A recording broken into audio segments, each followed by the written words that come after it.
a little bit older now, 56.2 overs. Far different from when he started at 0 at the very, very first over of the day. Roach to Ashraf, and just outside the off stump as Ashraf does tug in the bat inside. And no run scored from that delivery. Collected cleanly by Joshua Da Silva, who is doing the wicket-keeping duties for the West Indies. So still standing strong here, the West Indies team. After winning the toss and electing to field Pakistan, they were struggling somewhat, but they have stood strong with this partnership of 58 between Alam and Ashraf for the 6th wicket, 159 for 5. Ashraf tapping away at the crease as Roach goes by the umpire, ball into the left-hander down the ground, and the mid-offer running around. The Seals, though, to his left, preventing a run. Very good work from Seals in the field. Very athletic, and somebody of his age, you want to see that. You don't want him to be languid and struggling to get around, and because when he's bowling, he wants energy in the field as well to back him up in case there has been a bad delivery. And are you throwing your word at Dr. Mansingh? Not at all. He's looking behind him. Kima Roach going by the umpire, ball to the left-hander down the ground once again. And giving duties to Roston Chase, who's at mid-on, moving to his right. There's no long on or long off. If it beats a mid-on or mid-off, you know that's maybe a boundary, depending on the timing and the pace of the ball. So no run scored from that delivery. Good shot there from Fahim Ashraf. One of the hardest shots to play in cricket, the on-drive. Looks good going down the ground. Once the deliveries are up to him, he gives it a fair hit. Roach once again, bowling to Ashraf. Ashraf down the ground once more timing. This is elegant. Oh, this is beautiful. Two shots before, he had Seals working, and then the shot after, he had Chase working, but that third shot, no one had to move. 4 more runs to the total. Ashraf has moved on, and so to Pakistan. They are now 63 for 5. Beautiful shot. Wonderful shot from Fahim Ashraf. That looks like a classy shot. That llooks like a top-order batsman. Overpitch delivery from Roach. To this point, he hasn't looked back. He has just continued walking down to mid-on, where he will be now fielding for Roston Chase's over. But that was wonderful from Ashraf. Between the stumps and the man at mid-on, the man at mid-on had to go get 2, 3, 4 yards, and he had absolutely no chance. Just pure timing and class and elegance from the left-hander. Well, we'll see after this over. You'll hear from Renata Brown.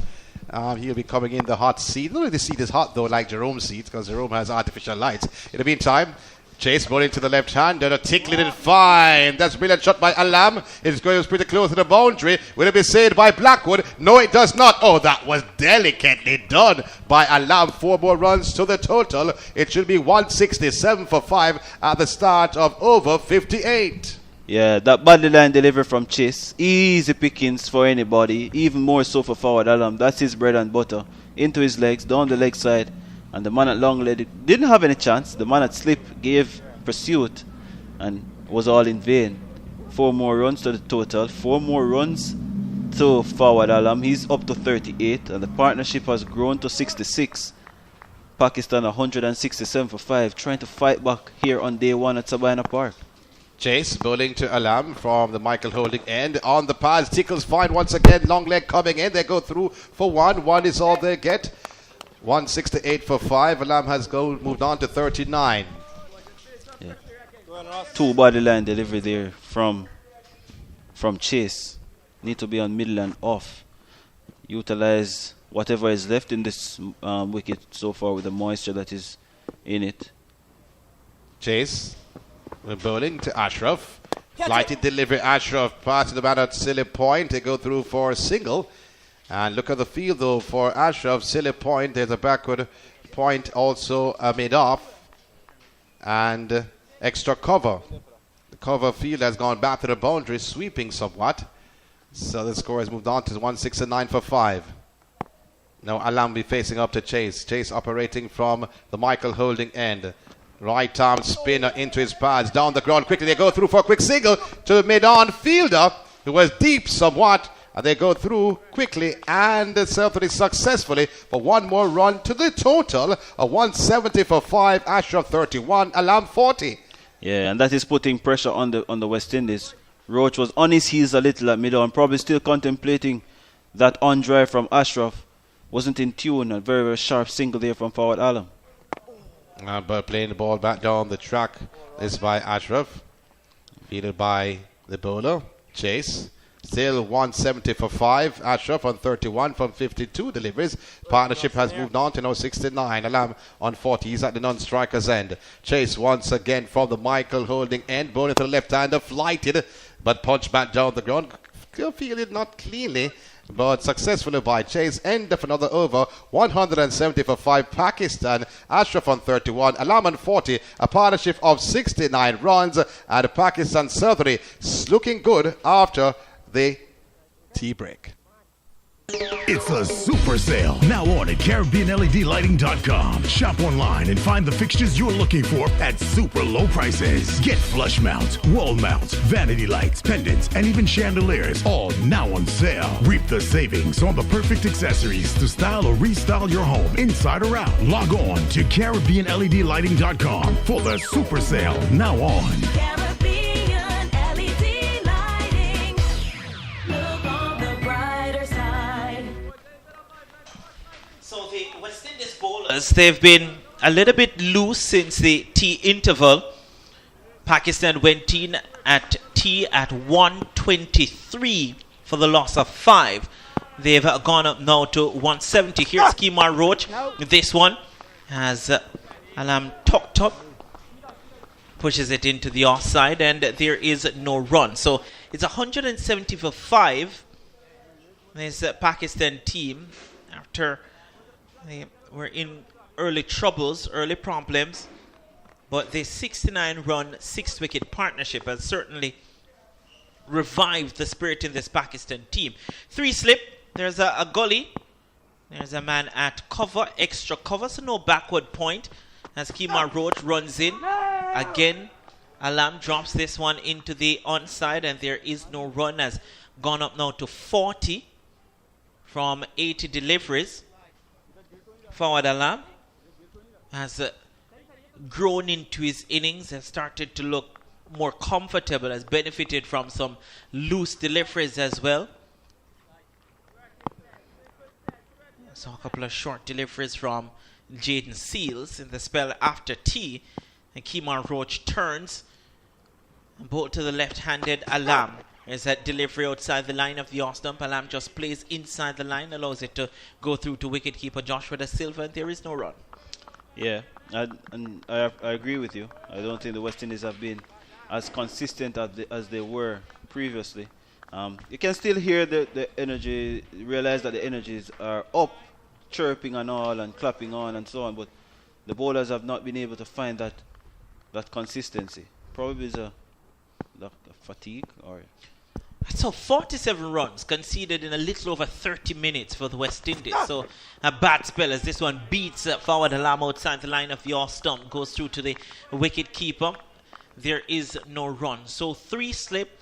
What I've identified thus far is that from the first ball this morning, Craig Brathwaite has opted to go with 3 slip and a gully for Kemar Roach, and we're now at 4:28 in the afternoon, and he has maintained 3 slip and a gully to Kemar Roach. Yeah, and that is the length that you probably have to bowl to forward Alam. You need to draw him forward and have the ball on and about off stump. Here's a delivery, was looking to leave that alone, and there's a fumble in the slip cordon, allows for a single, and maybe Jerome Foster, that's an indication that some weary minds by the West Indian team now as we approach the dying moments of this opening day. We still have a long way to go because we lost about an hour and 15 or hour and 20 minutes due to rain. Yeah, that basically epitomizes what type of session the West Indies has had so far today. So here's another delivery that's pulled away into a vacant square leg region. Will Strickland to the boundary for 4. So another loose delivery, a short delivery, and Ashraf was quickly onto his back foot and pulled it into a vacant deep backward square position and gets a 4 runs. Value for shot here at Sabina Park. Yeah, back-to-back overs from Roach where the final delivery disappeared to the boundary. This one A body line delivery on the pads. No man out on the deep backward square boundary. Not in support of one out either. But that was just a body line delivery. And easy runs for Ashraf, who is quietly getting closer and closer to a half century. He has 4 of them in international cricket already. He's on 35 from 55. And it's looking very, very promising for the visitors at the moment. So, the delivery, this is Roston Chase now, continuing from the Michael Holding end. This one flighted, but again badly lined on the line of the leg stump, worked behind square, and they were able to go through for a single.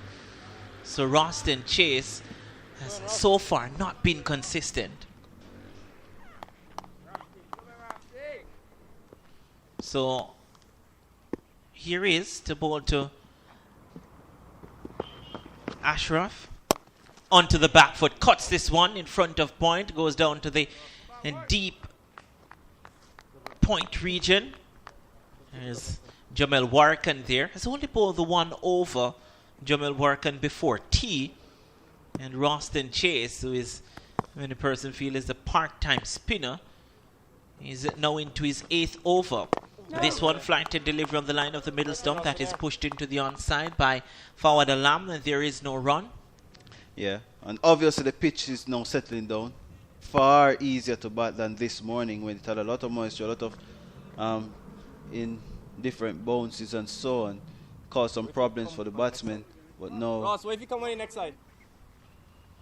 settled down nicely, and Alam is going about his business, as well as Fahim Ashraf playing through the line of the deliveries. That was very, very difficult to do this morning, as Ireland found it very difficult to score off the up, as well as Babar Azam. Here's Roston Chase operating from around the wicket.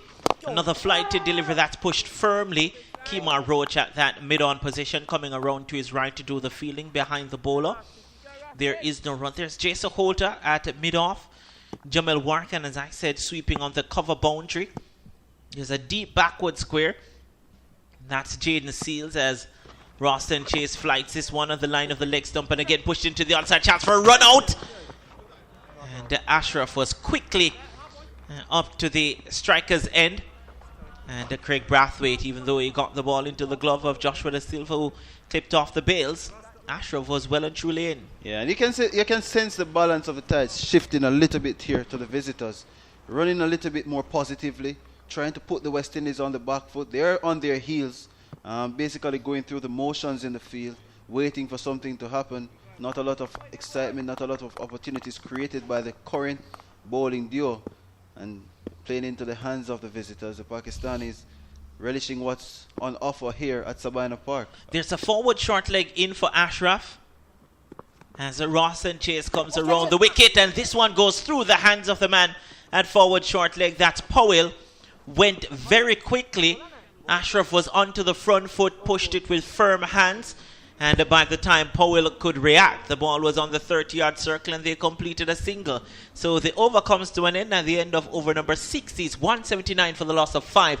A 78-run partnership between Alam, who's there on 43 and Ashraf on 37. Yeah, no chance for Powell. A little bit of an excitement created by Da Silva behind the stumps, probably waiting for opportunity. They have been far and difficult to get in this session. Not a lot created. So the slightest of opportunities created, you're going to raise some amount of alarm. But very, very easy for Pakistan now. And probably why the West Indies inserted them, because it's going to get a lot easier to bat, I would assume, here at Sabina Park. And over the years, to be quite honest, the second innings here, the first time for the second team batting, is always easier. The third innings, you always have that early collapse at the top of the order. But other than that, it's always easy to bat on day 2 and 3. Kemar Roach with this delivery outside the line of the off-stump. Surprisingly, Kemar Roach is into now his 16th over. On day 1. On day 1. And it's not that he has had an extended break, because we've seen Kyle Mears from this end with a couple of spells. Jamel Warkan only bowled 1 over. So since the start of play, Jaden Seals bowled a couple of over from this Courtney Walsh end as well. But Kemar Roach into his 16, 2 for 44 thus far. Here he is, full delivery that's driven, beats the man at extra cover. I don't think it will get to the boundary. Craig Brathwaite gives chase, coming around from mid-off, picks it up, they complete 2 runs. The throw comes in to the bowler's end, and Ashraf goes up now to 39. The score is 181 for the loss of 5. Yeah, and the West Indies basically operating with 4 specialists at the moment. Kyle Mears is seen as a part-timer. His sole purpose in this team is to bat. And probably because there's not a lot of turn on offer. Ruston Chase got some bounce, but Jamal Warrican's presence is not that encouraging at the moment for the captain. This one, an inside edge, goes down to the man at fine leg. So this one a bit edgy there from Ashraf, who now goes to 40. So both batsmen into their 40s. Ashraf is there on 40. He's faced 60 deliveries. So going at a good rate.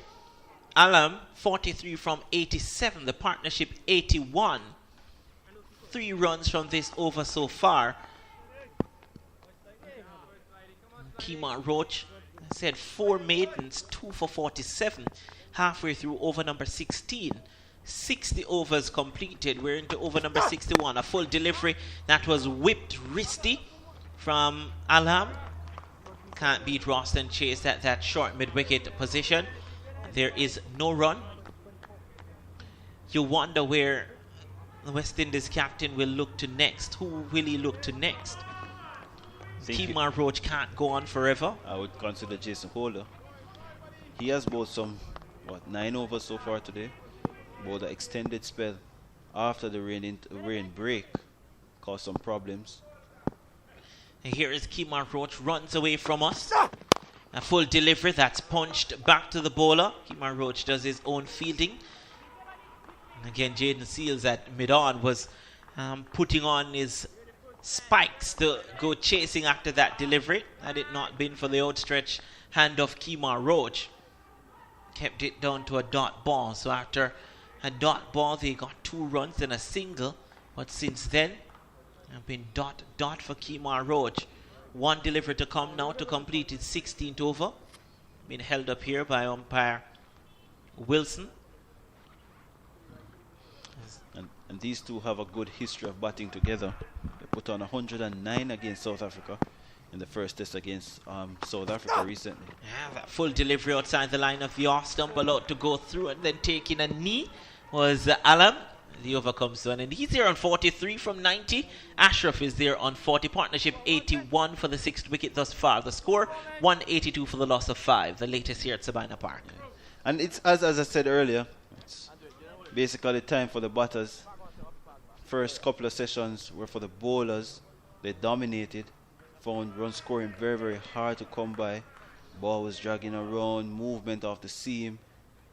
Two-pace nature of the wicket.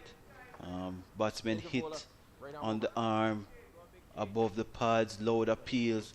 That has basically faded out in this third session today. Even though the lights are on, hasn't really seen a lot of problems for Fawad Alam or Fahim Ashraf in this final session, an extended final session that goes up until 6 o'clock Jamaica time, which is what, 1 hour and 20 minutes time. And you were doing your math there, weren't you? Here's Jason Holder replacing Roston Chase and losing the ball in his run-up. 2 slip, gully, backward point, cover. There's a mid-off, mid-on. There's a forward square. And there's a man at fine leg. So in case you're just joining us, the West Indies, they won the toss and elected to bowl first. Pakistan, the openers, Imran Butt and Abid Ali, they put on 21 for the first wicket before Butt was bowled by Roach for 11. Abid Ali went shortly after, was caught Joshua Da Silva of the bowling of Jaden Seals for 9. The score then went from 21 without loss to 21 for 2. There was a 47-run partnership between Azhar Ali and Babar Azam.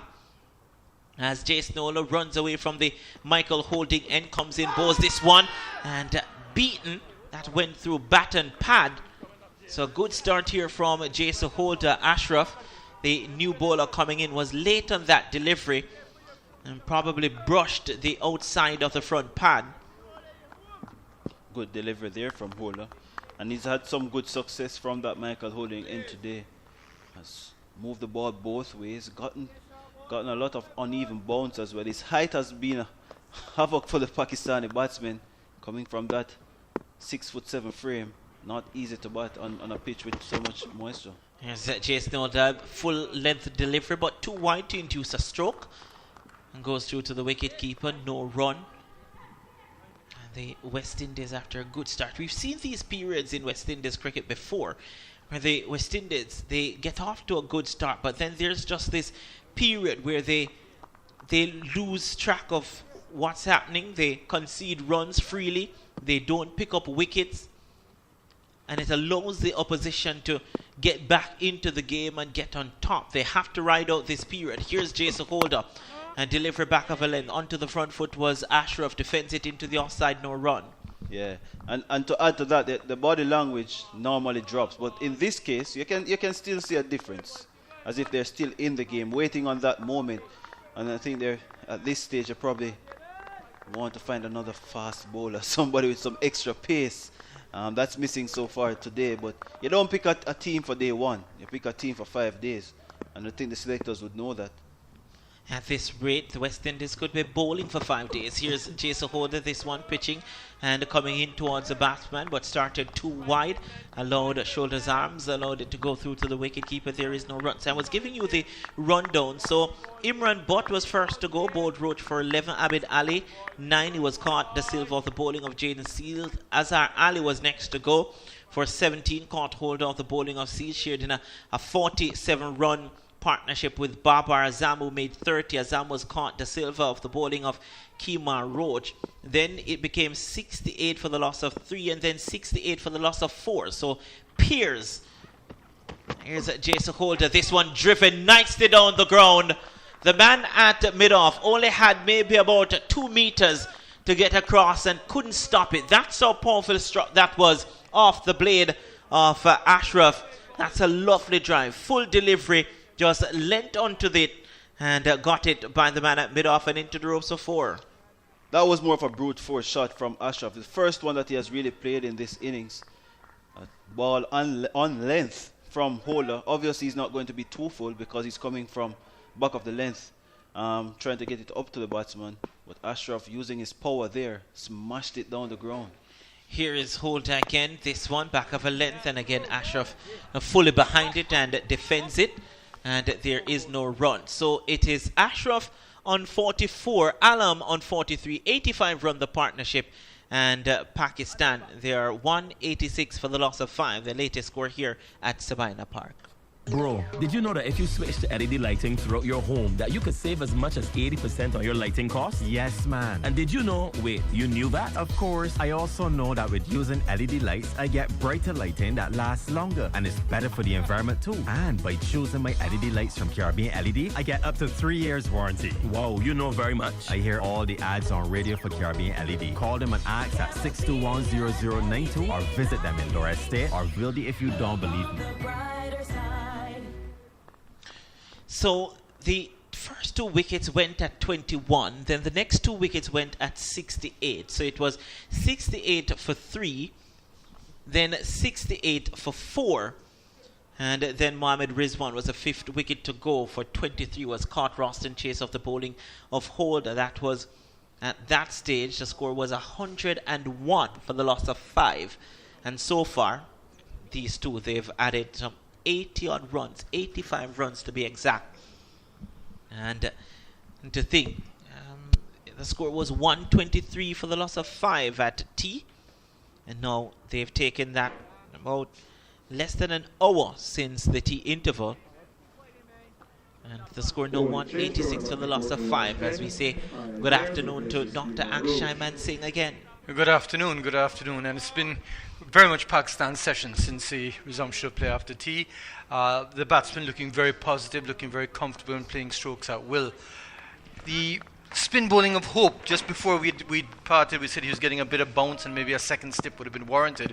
We saw one ball go to the vacant second step position, but apart from that, nothing much for the bowlers. Here's one. It's tucked into the onside, chance for a run out. It's close. It could be given. The umpire nods his head, but then sends it upstairs. Probably Dr. Akshai Mansingh has once again done the trick for the West Indies.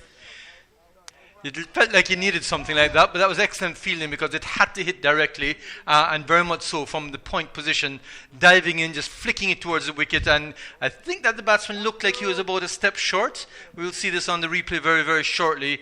As we look on the replay, it is looking like he is out there. Everybody glued to the small display board on the far end of the ground, but it looks very much like he is out. That would be fantastic for the West Indies because they really were looking on the barrel a while ago. But it will be Fahim Ashraf, is it, who is run out? Looks to be Ashraf. So having faced 66 balls, Ashraf 44, Fawaz Alam of a 91 balls is on 43. It was building to a very, very good partnership. 85 till that run out there. And I think the bowlers would be the most relieved because they just weren't seeing any light at the end of the tunnel. Yasser Shah now coming in, so you could say that we're whittling away from the all-rounders and going more into batsmen who can hold the bat, which would be very pleasing. But that was a very good partnership between them. And the board is showing us that it's actually Alam who was run out. So Fawaz Alam run out for 43. Yeah, I'm just looking. It was Fawad Alam who dropped the ball into the onside, which means he was the striker. Which is what I was figuring as well. Anyhow, we'll sort it out I'm very just soon. looking at the numbers. It's number 25 and number 86, and the batsman at the crease. Number 25 is Fawad Alam, which means number 86 is Yashir Shah, recovering from a knee injury. Missed the last test series for Pakistan. But back, and he will have fond memories of the Caribbean. There's no Shannon Gabriel in the West Indies squad, 17-man squad. So, and so as we've reckoned, that should be Ashraf who was run out. The scoreboard, I think, has got it wrong there. Fawad Alam, as you said, was on strike. Fawaz Alam took off, and it was Ashraf who wasn't able to make his ground. So here is Kyle Mears. He's back. Replaces Keeman Roach. First delivery to Yasir Shah, was onto the front foot and drops it into the onside. There is no run. So just what the West Indies needed and not what Pakistan needed. Not at all. In fact, Pakistan, the two batsmen in their 40s, look like they were very comfortable, set to put on a big score. It's now 186 for 6. And the Pakistanis still would figure that if they get another partnership, they can take this up to about 250. For the West Indians, it's very, very important to try and restrict Pakistan for 220, knowing how fickle their batting lineup is. Yeah. Can Kyle Mears get his first wicket? He's over the wicket to both to Yashir Shah. This one down the leg side. Yashir Shah walks away, looks at the umpire, looks into the mid-wicket region, then walks towards square leg as the ball will make its rounds before getting to the bowler. It's now with Roston Chase, that backward point, who does a little bit of shining. Yasser Shah, no stranger to the West Indies, of course, featured as a hero in 2017, notwithstanding that last ball where the series was given away. But apart from that, he used the bat with good acclaim. He was able to hold the innings, he was able to get some runs, and even here, I think if you don't rattle him early, he will settle down quite nicely. It was the last ball of the penultimate over as Kyle Mears runs in. This one hits Yashir Shah on the pad. There was a stifled appeal, and the ball looped up, dropped into the onside. There is no run. So it was the last ball of the penultimate over to Shannon Gabriel, having blocked, I think, maybe about 16 deliveries. Well, the West Indies actually were looking on the barrel, and for, I'd say, a session and a half, Ralston Chase in particular batted very well. There were some arguments whether that would actually have been the last ball of the day because of the time had gone on, light was fading. Ralston Chase was left not out on a century. Here is Kyle Mears again. Yashir Shah pushes forward, defends this one, and he's no muck with the bat, Yashir Shah. And yet you still feel that perhaps now is the time to bring on your two top pace bowlers, see if you can get one or two other quick wickets. You've made an opening here. Yasser Shah, I think, will be fairly comfortable to Kyle Mears with this sort of pace. But with the bounce of a Seals, with the guile of Roach, who's just finished a spell, it might be a different story. So I think that you could put a bit of gamble into Seals and bring him back on from this end. Yeah. Here is A delivery down the leg side, and you can hear the anguish in the voice of Kyle Mears as that over draws to an end. And at the end of the over, if you add it together, it could be a wicket made.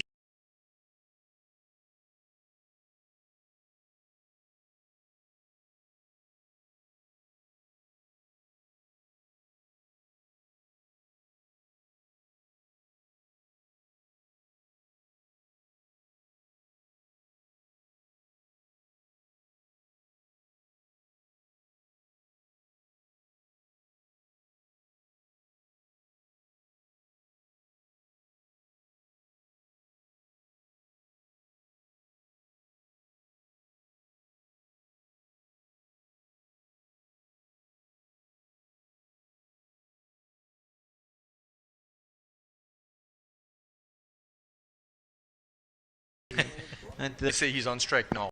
yeah, you can go by that. Here's Jason Holder to bowl to forward Alam. It's a delivery full outside the line of the off stump, pushes it into the onside, and there is no run picked up by Jaden Seas at mid-on.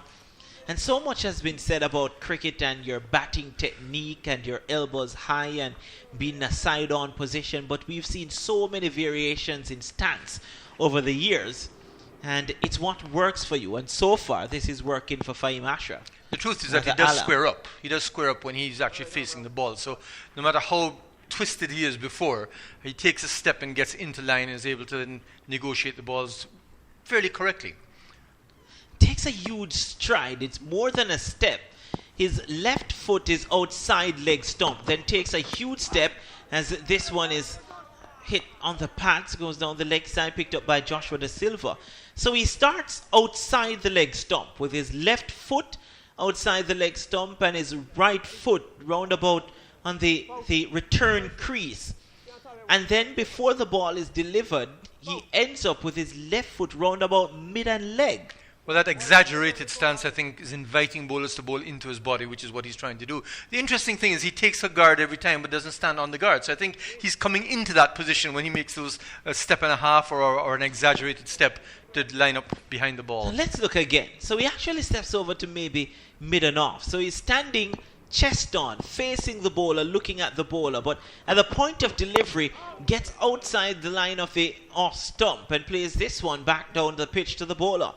So at the point of the delivery is absolutely still and side on. Which is where you want to be. And for the bowler, one shouldn't be distracted by that movement because that's exactly what he's trying to do. The tendency is to stray into his body and he's very strong on the offside, but rather to stick to your plan and almost block it out. And that is very hard because it's just not the norm in cricket. But you have had these unusual batsmen. They always get square when it's time to face the ball. It's almost off-putted. Here's a delivery that's push. That should be four. That's a lovely shot. They say the hardest shot in the book to play is the on-drive. But looking at that, it's probably the easiest for forward Alam, who takes his score up now to 47. Of course, over-pitched and on the leg stump makes it even easier for the batsman, but he just helped that along. One of the few balls that we've seen driven past that short mid-on that they've employed for the entire day. So I wouldn't fault the fielders too much or the captain for having that short mid-on. But that ball certainly was an invitation to be hit. Taken by Alam, who now, as you say, has moved up to 47, is it? Here's Jason Holder from around the wicket. This one short and backing away, was looking to cut it. I don't think he committed to that cut shot and was beaten outside the line of the off stump as the ball goes through to the wicket keeper and there is no run. Also looked like he played it too early, so I suspect it was a bit of a slow ball by Jason Holder, but a much better line for him coming off of the body and bowling outside the off stump. And the scorer's probably getting a little bit tired. They gave that 4 runs to Yashir Shah, who is shadow batting at the non-striker's end. Here's Jason Holder once again operating from the Michael Holding end around the wicket. This delivery wide outside the line of the off stump. No shot offered. Goes through to the wicket keeper. Over comes to an end. 64 now completed and the score 190 for the loss of 6. And importantly, Fawaz Alam now on 47 off 97 balls. Looking at a half century, which really the Pakistani batsmen, all of whom got a start, were not able to convert. So important for Pakistan that he not only makes a half century but moves on closer, if not past, the century mark. He'll need support short, and Yasser Shah is the sort of batsman who can do that. Don't expect a lot of runs, but certainly expect him to hang around. The important thing about the Pakistanis is they've not played any extravagant shots. They've not played any risky shots. If they were beaten, they're beaten by good balls. If they hit the ball to the boundary because the ball needed to be hit, it was either short or over pitched. So it's been very disciplined cricket by Pakistan, which is something that the West Indian batsmen may want to look at, because there's nothing in the pitch that should suggest that there's going to be any trouble from that perspective. But the bowlers, of course, are going to put all they've got in it, and you've got to play the ball according to how it should be played and not as you want to dictate it. So Calmeers continues from the Courtney Walsh end, a full delivery to Yasir Shah, who punches it down towards mid-on. There is no run. 190 for the loss of 6. Pakistan, they were 101 for the loss of 5. Then an 85-run 6-wicket partnership between Ashraf, who went for 44, and Alam was there on 47. Yeah, remember, they were 21 without loss, 21 for 1, 21 for 2 as Calmeers over the wickets. Both the Yasir Shah, this one bounces, catches him on the hand, dies before getting to the man at second slip. There is no run. 21 without loss, 21 for 1, 21 for 2. Then a 47-run partnership. It became 68 for 3, 68 for 4. And then you had another little partnership, took it up to 101 for 5. And then it became 186 for 6. Calmeers once again jogs in past his umpire Wilson. This delivery catches the outside edge and brilliantly taken. Well, he's looking around. The umpire raises the finger now. Yasir Shah has to go. Calmeers has his first wicket of the test. It's the 7th for Pakistan. It's 190 now for the loss of 7. Well, I was calling for a more aggressive fast bowler to come in and look after Yasir Shah, but Calmeers figured that he could do it himself. Sensible bowling outside the off stump, getting the ball to move away from the batsman, and Yasir Shah just not as tight as the other batsman, getting an edge. But that ball was going towards second slip. It was actually between first and second slip. Joshua De Silva diving across and taking a very good catch. It would have died before it got to the slip, so it was very important that he got to it. But this is the breakthrough that the West Indies would have wanted. 190 for 7. You think back at the run out now and say how important it was for the West Indies to have gotten the wicket that way, because it wasn't looking forthcoming in any other manner. So 2 wickets once again falling in quick succession. We've seen that pattern today. For the West Indies, as I said, if they were to bundle out Pakistan for less than 220, I think they'd be very happy. For Pakistan, they want somebody to stay with Fawaz Alam and carry the score above 250. Yeah, so the West Indies now, they'll be looking to wrap up this as quick as possible, maybe to get some back this evening. Looks to be Hassan Ali is the next batsman. Score now 190 for the loss of 7, and they take drinks here. So 190 for the loss of 7. That's the latest score here at Sabina Park. Old-time bakers in Bim bake from home. Remember the Dutch oven made of stone? Then came the bread cart. Oh, you could smell that bread a mile away. And then there was the bread van. Many have made a living selling from them. Now, your bread is as close to your home as you can get it, because there's sure to be a Crumbs bakery near you for a wide variety of fresh cakes, pastries, and bread. Crumbs, so good, even down to the last crumb. That's the sound of doors opening to another Crumbs bakery to serve another important part of the Barbadian community, this time at Silver Sands in Christchurch. Another location with the same Crumbs commitment to bring you a wide variety of fresh cakes, pastries, and bread, because they should be as close to you as we can get. Crumbs, now at Silver Sands in Christchurch. Crumbs, so good, even down to the last crumb. Anytime is a good time for crispy fried chicken. Now with 2 convenient locations, Fairchild Street in the city and Speightstown, St. Peter. Try their snack boxes, 2 pieces, fries and a bun for only $12.99, or the loaded fries with chicken deliciousness for only $11.99. With barbecue and fried chicken, delicious burgers, the freshest salads and sides. Anytime is a good time for crispy fried chicken. Follow at Crispy Fried Chicken BDS on Instagram. Alright, so players are about to retake the field. We did ask the question of the day, the LED question of the day, about the 15-member squad. Now, this is Rudolph Porter. He's from Kingston.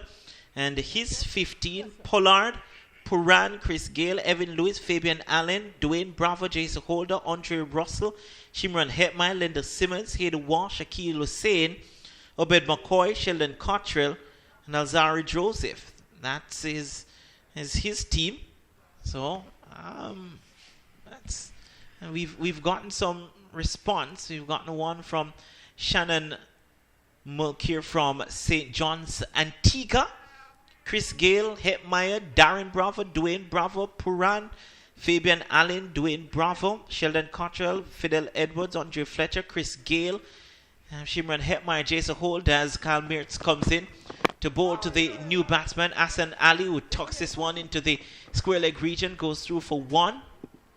Score now 191 for the loss of 7. So again, this one is, where was I? So once again, Chris Gale, Darren Bravo, Dwayne Bravo, Puran, Allen, Cottrell, Fidel Edwards, Andre Fletcher, Chris Gale, Shimron Hetmire, Jason Holder, Akil Hussein, Evan Lewis, Obed McCoy, Andre Russell, Linda Simmons, Shane Thomas, and Hayden Walsh Jr. And that's from Shannon Mulcair from St. John's, Antigua. Hello to everyone in St. John's, Antigua. What I will say is it's easy to get the 10. It's the last 5 or the last 2 or 3 that's making all the difference. Interesting to hear some of those names.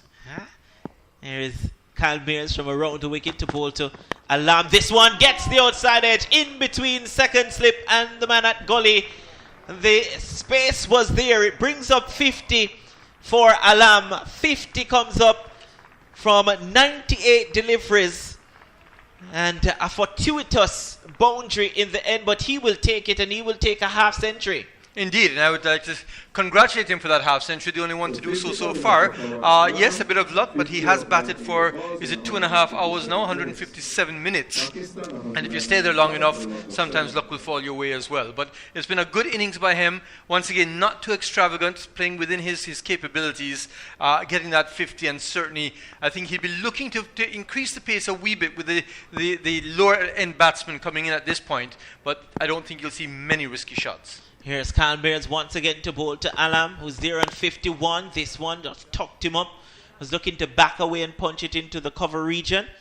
And ended up getting it down to mid-on. The over comes to an end. That was a lengthy over as time is relates to time, because they took the drinks break following the wicket of Yashir Shah. It's 195 for the loss of 7. Kyle Mears, 13 overs, 5 maidens, 1 for 25. With 7 wickets down, I reckon we have another 57 minutes of play available. The lights have been on at Sabina Park since about 1:30 this afternoon.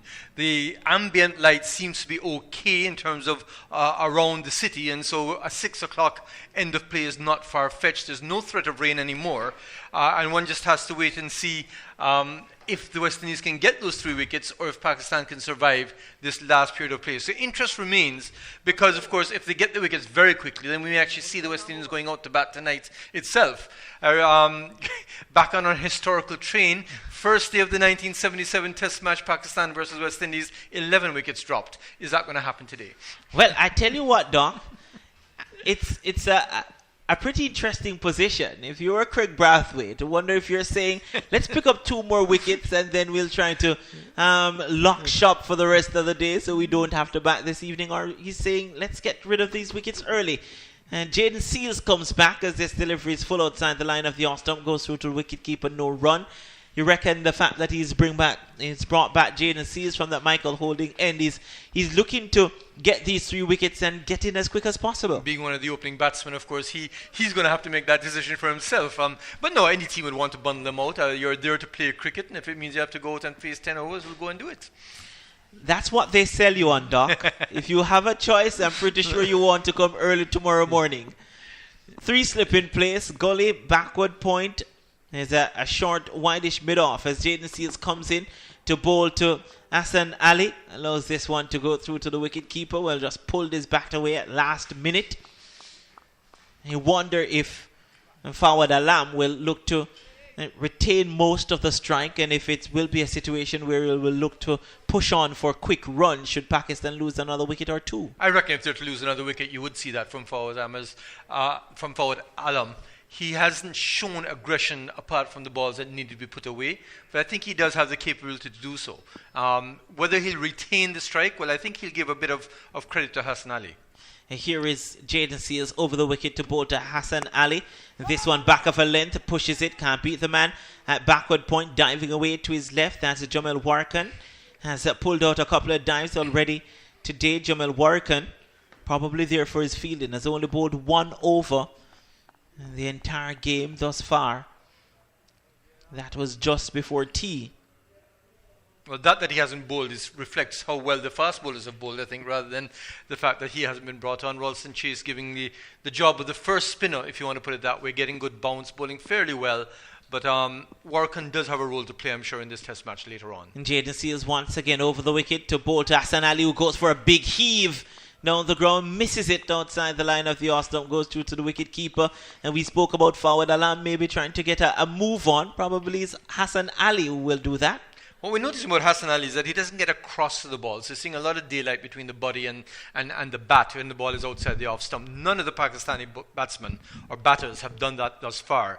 So a bit of hope for the West Indian bowlers, because if they keep it outside, he looks like he's willing to go after the ball, even if his body doesn't follow.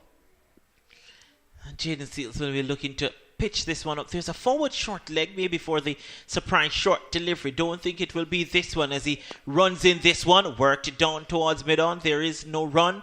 That one came out of the middle of the bat from Hassan Ali. That should give him some confidence, even though it didn't get him a run.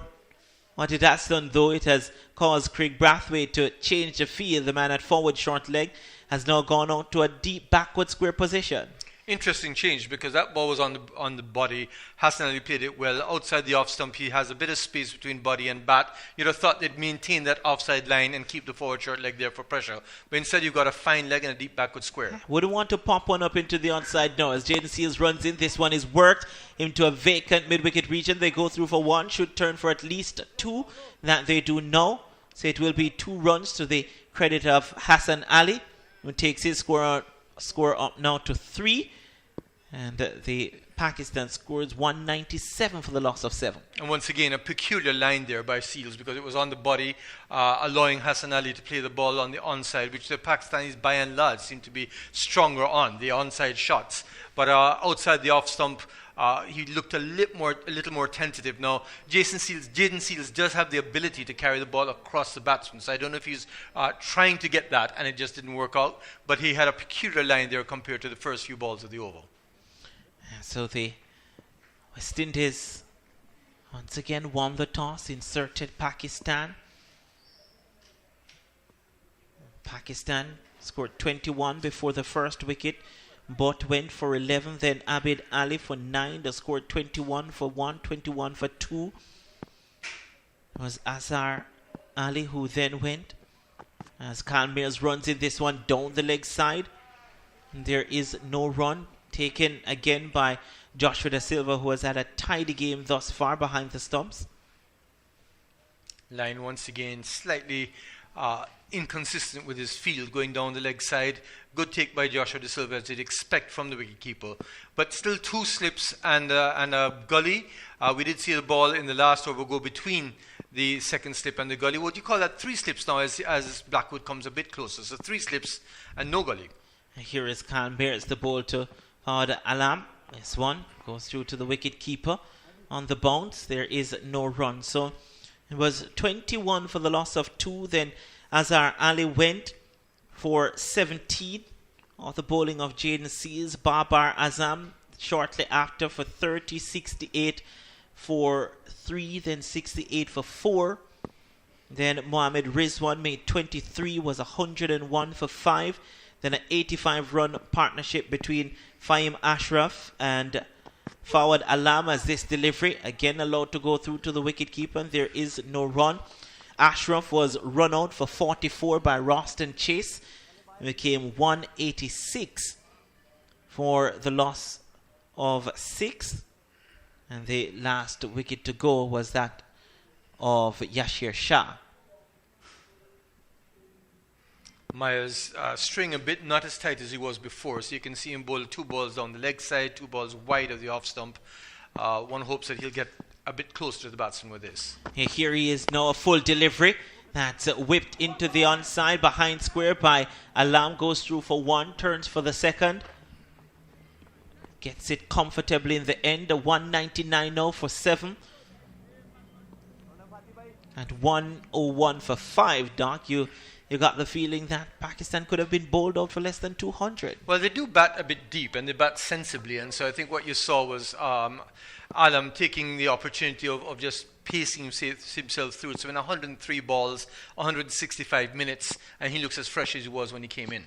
Kyle Mears now trying to get his second wicket of the day. This one started 2 wide outside the line of the off stump and continued on its merry way through to the wicket-keeper. Myers perhaps tiring, just not as close to the batsman, especially on the offside, not forcing him to play. And you may want to now consider someone like Warrican. I think the fast bowlers, all of them, have had a bit of bowling. Kemar Roach bowling prior to Kyle Mears. We saw Holder at the other end.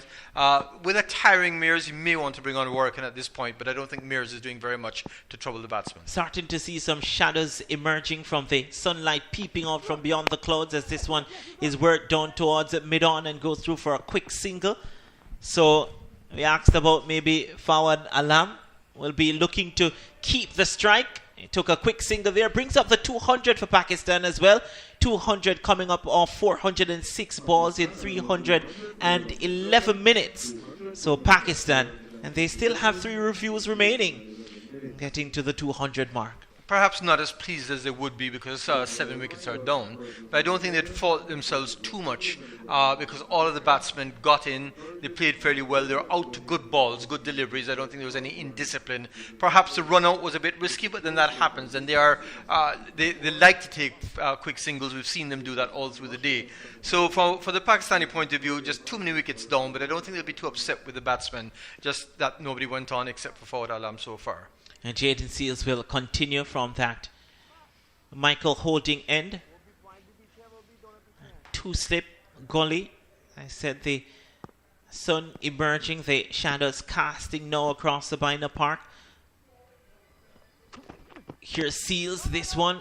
Back of a length outside the line of the off-stump, almost dragging that on was Fawad Alam.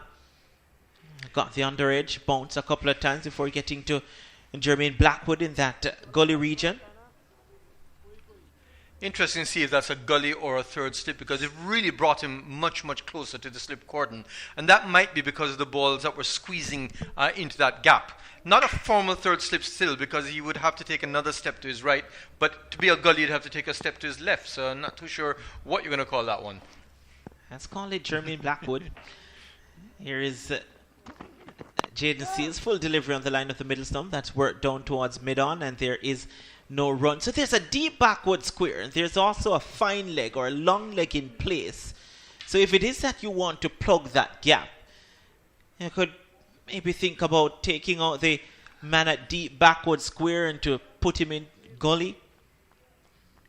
The other thing is he's not really stopping runs, and you haven't seen anybody play the ball in the air down the leg side. So unless you plan on giving the batsman the hook, that's a wasted field, though. And to be fair, Jaden Seals hasn't bowled short in this spell. Here he is now.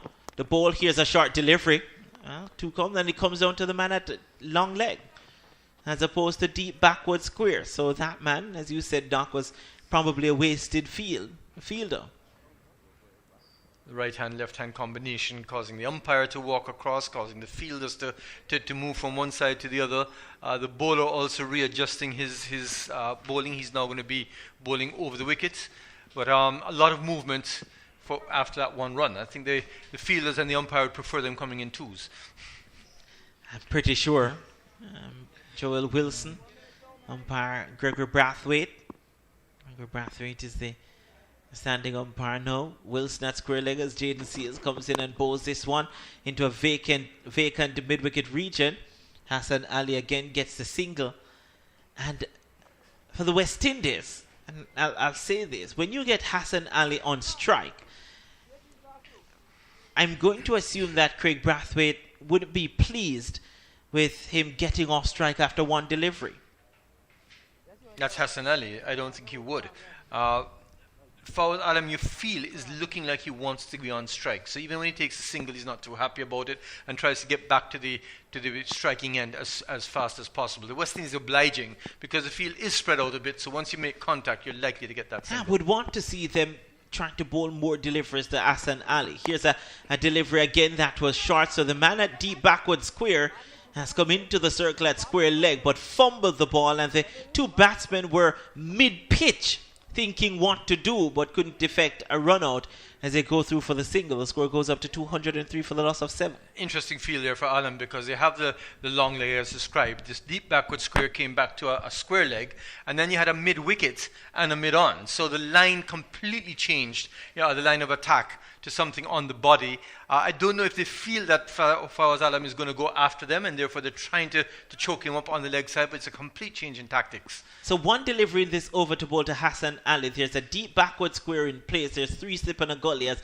Jaden Seals runs in, and Hassan Ali goes for it, goes over the top. Don't think it will get to the boundary. They could complete 3 runs. They've completed 2. They'll turn for the 3rd now. And Fawad Alam sends him back, rightfully so, because he will keep strike. As the scoreboard ticks over, it's 205 now for the loss of 7 here at Sabina Park. Hassan Ali looks like he was going to chance his arm no matter what. So hitting that ball aerial, the fielders are not deep getting it over them, but not enough power to go to the boundary, suggesting that he really didn't get hold of it as well as he wanted. So Kemar wrote 16 overs, that's both the most so far. 4 maidens, 2 for 47. Seals, 15 overs, 3 maidens, 2 for 62. Mears, 14 overs, 5 maidens, 1 for 28. Holder, 14 overs, 2 maidens, and 2 for 26. And Jason Holder switch ends. He'll be operating now from the Courtney Walsh end with the north stand behind him, bowling heading towards George Headley. Interesting change, but you can see that Craig Brathwaite, I think, is looking for the kill now, going for the kill, bringing on the 2 fast bowlers. Kyle Mears, I think, perhaps got a bit tired because he wasn't as accurate. He wasn't forcing the batsman to play. Hassan Ali looks like he's willing to take a chance forward. Fawaz Alam looks like has a bit more urgency, and so you want to get your top bowlers to come in and see if you can dislodge any one of these. You feel that they don't have too much confidence in the batsman to come. And here is Jason Holder from around the wicket to bowl to Fawad Alam. This one full outside the line of the off-stump, 2 wide, and Alam allows it to go through to wicket keeper Joshua Da Silva, and there is no run. Even for Jason Holder, he's still got that deep backward square leg on the boundary along with the long leg. So not too sure what that tactic is, unless the idea is to bounce him on ball number 3 or 4. So I put it to you, Doc. I reckon the original cutoff time is round about 6 o'clock. With the rain, is it possible that they will get in another extra 30 minutes? Here is Jason Holder from around the wicket to bowl to Alam, a full delivery. This one angling into the left-hander, but not close enough for him to play due to wicket-keeper Joshua Da Silva, no run. Well, the cut-off time is actually 5 if you go from 10 o'clock with 3 2-hour sessions. There's usually it goes up to about 5:30 because the 90 overs is not completed. But I think the official cut-off time would go up to 6 o'clock. Would go up to 6 o'clock. Long shadows there, but usually at Sabina Park for this time of the year, the shadow of the Kingston Cricket Club doesn't come across until late after 6 o'clock. And it's now 5:18 based on our watch. Here's Jason Holder, full delivery. That's worked into the onside. Roston Chase picks up at that short mid-wicket region. There is no run. With the floodlights out on all day, we have at times seen 3 or 4 shadows for the players, but the sun predominating right now, rightfully so. So the shadows are getting longer, and as I said, the Kingston Cricket Club stand, the pavilion, usually overshadows the pitch, but that's not going to happen for a while in August. And Jason Holder once again, there are 3 slips. There's no gully. There's a backward point and a short wide-ish mid-off. Here's Jason Holder, short delivery, and Alam ducks under it, allows it to go through to the wicket-keeper, no run. Just looking at Fawad Alam from here, reminds me a lot of Asad Fuddadin from Guyana, who played some time for the Jamaica Scorpions in the regional franchise competition. And Asad Fuddadin as well had a similar stance in the last season of regional cricket. He had opened up quite a bit, perhaps not as much as Not this. as much as this. This is probably the furthest we've seen. Here is Jason hold up from around the wicket to bowl to Alam. This one angled down the leg side, allowed to go through to the wicket keeper, no run. Well, the ball before this was the bouncer that we were expecting. So it was a short pitch ball, perhaps a bit too good because the batsman decided he was just going to duck under it. But you could see that with the field placing as it is, the deep fielders on the leg side, that it's meant for a short pitch ball, it's meant for a miscued hook. But Fawad Alam so far has not taken the bait. And Jason Holder makes his way back to his mark very slowly. Indeed. He's taking a very long time to get to his mark. Turns now. Jason Holder doesn't look like someone who wants to go beyond the cutoff point. Here's Holder, comes in, full delivery. Alam works it into the onside. Again, there is no run. Over comes to an end. A quiet over, maiden over from Jason Holder. And at the end of it, Pakistan going well. Fawad Alam is there on 58. Or 56, and the score 205 for the loss of 7. And while talking about cut-off times, of course, with the lack of spinners getting too many bowlers, or lack of overs from the spinners, you've only had 69 overs bowled so far, or maybe 70 at the end of that one, which means that there's still a deficit of 20. Now, that we did lose some time for rain. We will make back some of that time, but there's a distinct possibility that you may have an early start tomorrow if the overs are not bowled. It could be a 9:30 start, so they make up...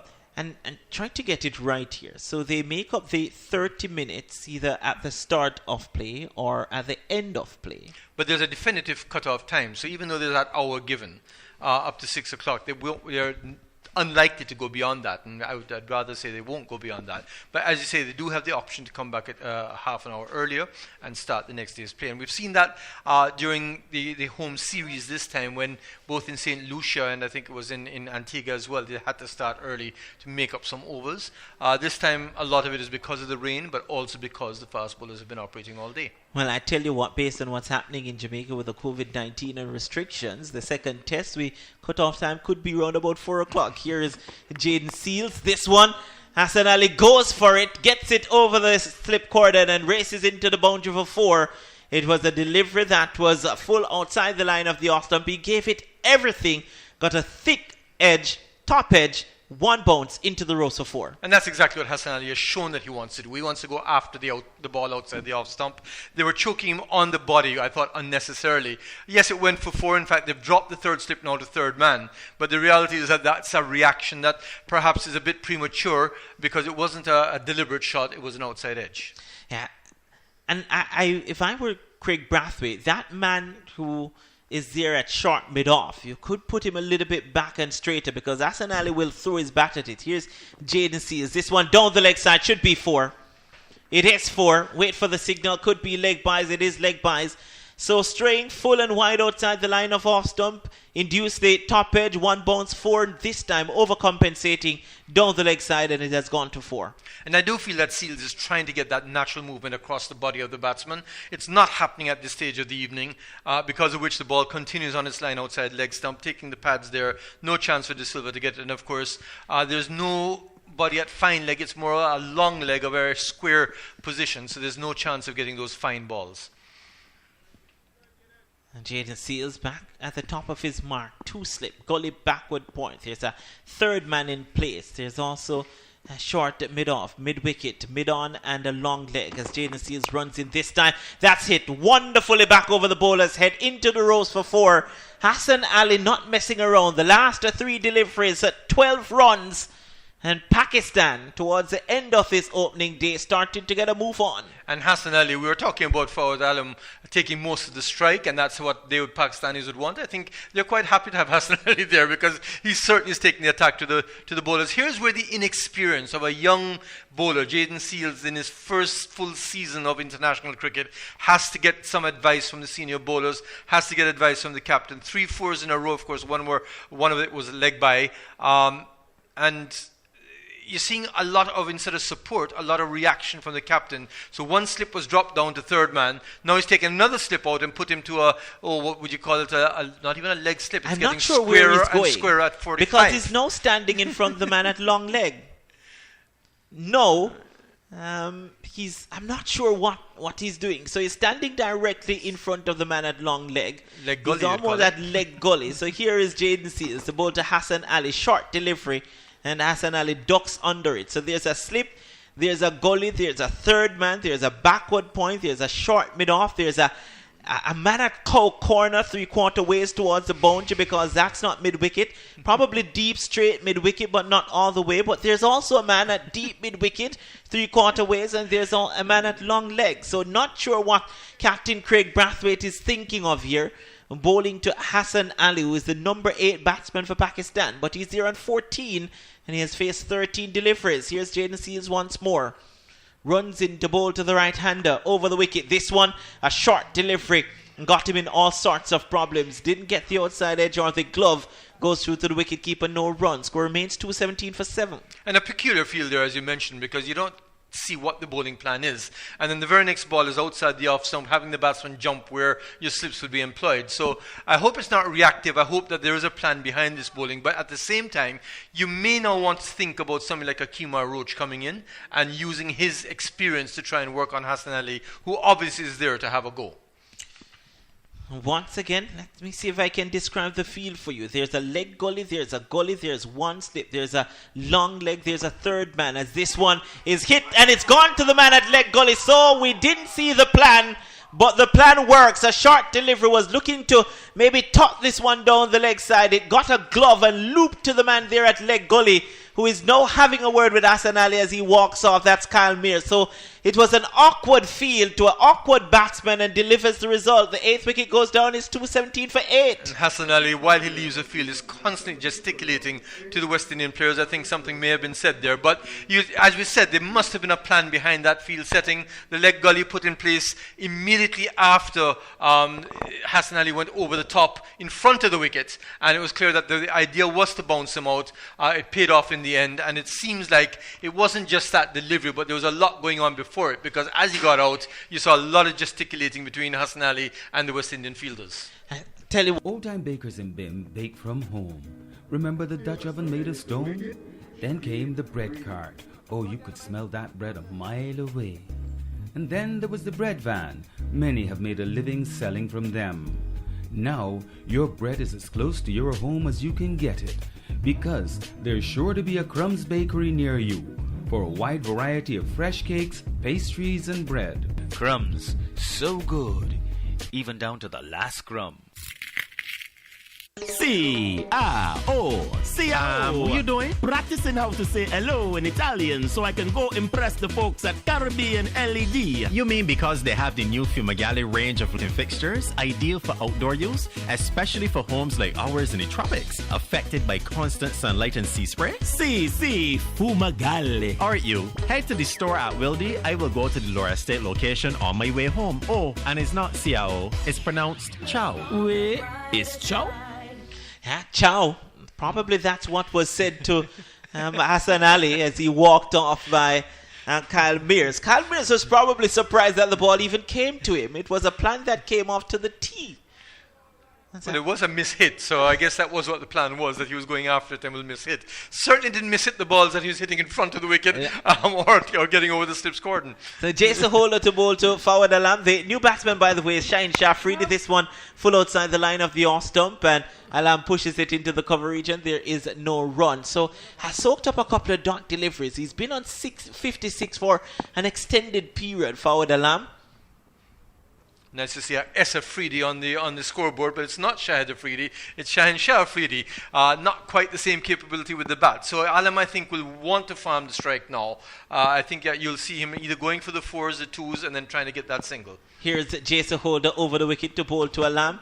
A full delivery, he's bowled him, he's chopped it on. Was a full delivery, was looking to drive through the cover region, got the inside edge and cannoned into the stumps. And we did say that wickets for Pakistan go in pairs. And again, for the West Indies, picking up 2 wickets in quick succession. That ball was a bit wider outside the off stump, one that Alam normally would have let alone or just played straight. But you could see him trying to drive it, and that, I think, was forced by the fact that the wickets were falling too regularly for him at the other end. So a good innings, not able to convert that half century, but in the realms of the Pakistan innings, and as the match stands right now, a very, very important innings. And one has to see now at 17 for 9, whether that 250 that Pakistan should have reached is going to be woefully missed, because 220 is what the West Indies, I think, would have been looking for to get Pakistan out. So surprisingly, well, not surprisingly, so that's the third occasion that we've seen 2 wickets fall on the same score. It was 21 for 1, 21 for 2, 68 for 4, 68 for 3, 68 for 4, and now we've seen 217 for 8, 217 for 9. Mohammad Abbas coming out to bat right now, and from the West Indian point of view, you want to see 217 all out. From the Pakistani point of view, they're going to have a go, I'm sure. I don't think there's much to be gained by just hanging around. But more importantly, that is Jason Holder's second wicket, is it? For 26 runs off of 15.2 overs. It really was rewarding for him because he's bowled very hard. So congratulations to him, and of course getting the top scorer out, I think he'd feel even better. And Jason Holden, by the way, I'm trying to think if this is Jason Holden's 50th test. And with number 98 on his back. Me bowling now to Mohammad Abbas. A wicket left in this innings for the West Indies to take. Here's a full delivery. Beats him outside the line of the off-stump. Has it got the outside edge? Yes, it has. So Jason Holder he's on a hat-trick heading into the second innings. And most importantly for the West Indies, the Pakistan innings closes at 217 all out. And that 2 for 26 now becomes 3 for 26. Jason Holder pulling a beautiful ball just outside the off stump, moving away, inducing the edge. They're going to check to see if that ball carried. So you see the third umpire coming onto the field and telling Shaheen Shah Afridi, who seems to have been in a hurry to get off the field, just to hold on a second. Let's see if that ball has carried. The umpires asked for a little review. So we're going to have a momentary pause here. The scoreboard is saying that he's sitting on a hat-trick, and indeed he is, as the umpires have confirmed that the ball did carry. So Jason Holder, when he bowls his first ball in the second innings, will be sitting on a hat-trick. Pakistan has been bowled out for 217. We did say 220 was the mark that we had to see whether they get above or not. And the West Indies, I think, would be happy that they got them out for less than 220. Don't know how happy they'll be about having to go back and bat tonight, though. With a couple of minutes, if the cut-off point is at 6 o'clock, the West Indies, they would probably have round about 20 or so minutes to bat out for the day. Shaheen Shah Afridi left not out, yet to get off the mark, yet to face a delivery. But Pakistan, a good comeback in the end by the West Indies, 217 all out. So we'll go through the batting car. The West Indies, they won the toss and inserted Pakistan. Imran Butt was first to go. He was bowled by Kemar Roach for 11, faced 26 deliveries. Abid Ali was next to go, caught Joshua Da Silva of the bowling of Jaden Seals for 9. It was 21 without loss, 21 for 1, 21 for 2 at that stage. Azhar Ali and Babar Azam, they put on 47 runs for the third wicket. Azhar Ali was caught Jason Holder of the bowling of Jaden Seals for 17 from 79 deliveries. Babar Azam shortly after caught Da Silva of the bowling of Kemar Roach. He made 30. The score then was 68 for 3, 68 for 4. So wickets falling in pair. A short, sharp and shiny innings from Mohammad Rizwan, 23 from 30. 5 fours in that. He was caught Roston Chase of the bowling of Jason Holder, 101 for the loss of 5. The score was then. Then Fawad Alam and Fahim Ashraf came together and put on a quite beautiful partnership, laden with boundaries, full of style and elegance. But then Fahim Ashraf was run out for 44 by Roston Chase. The score then was 186 for the loss of 6 wickets. And Hassan Ali came, rather it was Yasir Shah. He was caught Joshua Da Silva of the bowling of Kyle Mears for not, facing 8 deliveries. Hassan Ali, he made 14, caught Mears, bowled Seals, 14 from 15. And then you had the wicket of Alam. He made 56. He was bowled by Jason Holder. And then the very next delivery, Mohammad Abbas, he was caught Joshua Da Silva of the bowling of Holder, but facing just 1 ball. So Jason Holder sitting on a hat-trick heading into the second innings. Kemar Roach, 16 overs, 4 maidens, 2 for 47. And Jaden Seals, 16 overs, 3 maidens, 3 for 70. Kyle Mears, 14 overs, 5 maidens, 1 for 28, going at 2 runs and over. Jason Holder, 15.3 overs, 3 maidens, 3 for 26.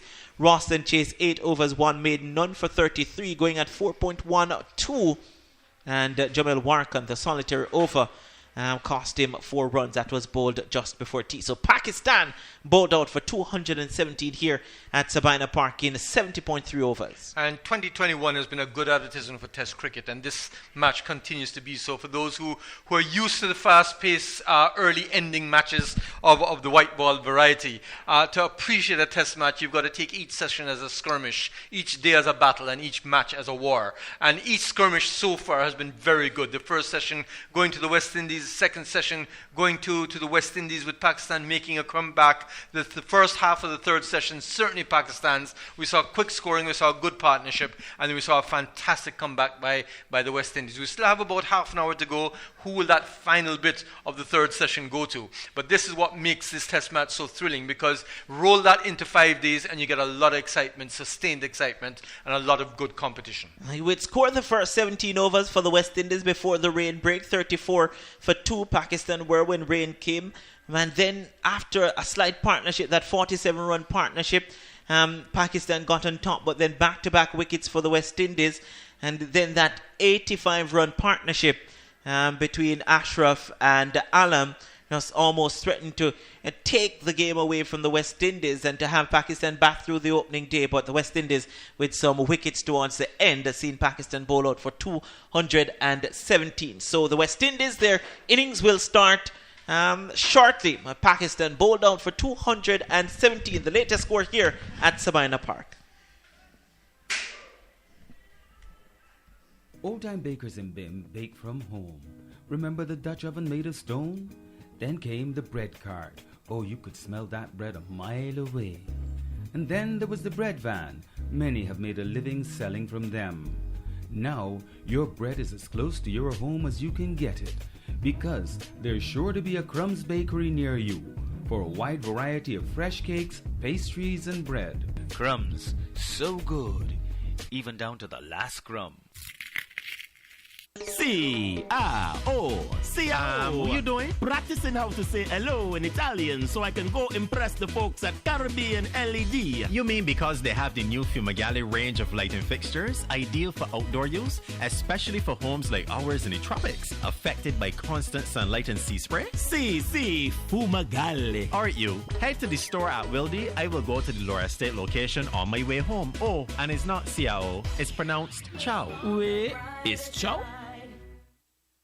It's a super sale. Now on at CaribbeanLEDlighting.com. Shop online and find the fixtures you're looking for at super low prices. Get flush mounts, wall mounts, vanity lights, pendants, and even chandeliers, all now on sale. Reap the savings on the perfect accessories to style or restyle your home inside or out. Log on to CaribbeanLEDlighting.com for the super sale now on. Caribbean LED lighting. Look on the brighter side. That's the sound of doors opening to another Crumbs bakery to serve another important part of the Barbadian community, this time at Silver Sands in Christchurch, another location with the same Crumbs commitment to bring you a wide variety of fresh cakes, pastries, and bread, because they should be as close to you as we can get. Crumbs, now at Silver Sands in Christchurch. Crumbs, so good, even down to the last crumb. Anytime is a good time for crispy fried chicken. Now with 2 convenient locations, Fairchild Street in the city and Speightstown, St. Peter. Try their snack boxes, 2 pieces, fries and a bun for only $12.99, or the loaded fries with chicken deliciousness for only $11.99. With barbecue and fried chicken, delicious burgers, the freshest salads and sides. Anytime is a good time for crispy fried chicken. Follow at Crispy Fried Chicken BDS on Instagram. Bro, did you know that if you switch to LED lighting throughout your home, that you could save as much as 80% on your lighting costs? Yes, man. And did you know, wait, you knew that? Of course, I also know that with using LED lights, I get brighter lighting that lasts longer and is better for the environment too. And by choosing my LED lights from Caribbean LED, I get up to 3 years warranty. Wow, you know very much. I hear all the ads on radio for Caribbean LED. Call them and ask at 621-0092 or visit them in Laura Estate or Wildy if you don't believe me. Old-time bakers in Bim bake from home. Remember the Dutch oven made of stone? Then came the bread cart. Oh, you could smell that bread a mile away. And then there was the bread van. Many have made a living selling from them. Now, your bread is as close to your home as you can get it, because there's sure to be a Crumbs bakery near you for a wide variety of fresh cakes, pastries, and bread. Crumbs, so good, even down to the last crumb. C-R-O-C-O. What you doing? Practicing how to say hello in Italian so I can go impress the folks at Caribbean LED. You mean because they have the new Fumagalli range of lighting fixtures, ideal for outdoor use, especially for homes like ours in the tropics, affected by constant sunlight and sea spray? Fumagalli. Alright, you. Head to the store at Wildy. I will go to the Laura Estate location on my way home. Oh, and it's not Ciao, it's pronounced Chow. Wait, it's Chow? All right, so welcome back to Sabina Parkers. We're getting set for the West Indies innings response to the 217 made by Pakistan. They were just bowled out in 70.3 overs. Well, I get the opportunity now to ask Doc this question about the team, the LED lighting topic of the day. Name your 15-man West Indies squad for the upcoming T20 World Cup. We got a number of responses. You can still participate. 1246 253 4679. That's a WhatsApp line. You can send your responses there. Doc, a number of persons have responded, but seeing a lot of Chris Gales, Darren Bravos, Lendell Simmons, Obed McCoy. You've seen the 15 already? Well, I've seen the ones that have been proposed. I've seen the names being called. I don't know if I agree with all those names that you just mentioned a while ago. But as I said, 15, you reckon about 12 of them pick themselves. The last 3 are going to cause discussions all over the Caribbean. Happily, it's a 22-man squad going, so there's space for people from the CPL. But I don't think that's... I would necessarily agree with all of the names that were called. But I can see where there's a lot of talk about a Chris Gale, for example, who is in every squad that we've seen thus far. Chris Gale, of course, we know what his history is. The question is, what's the future?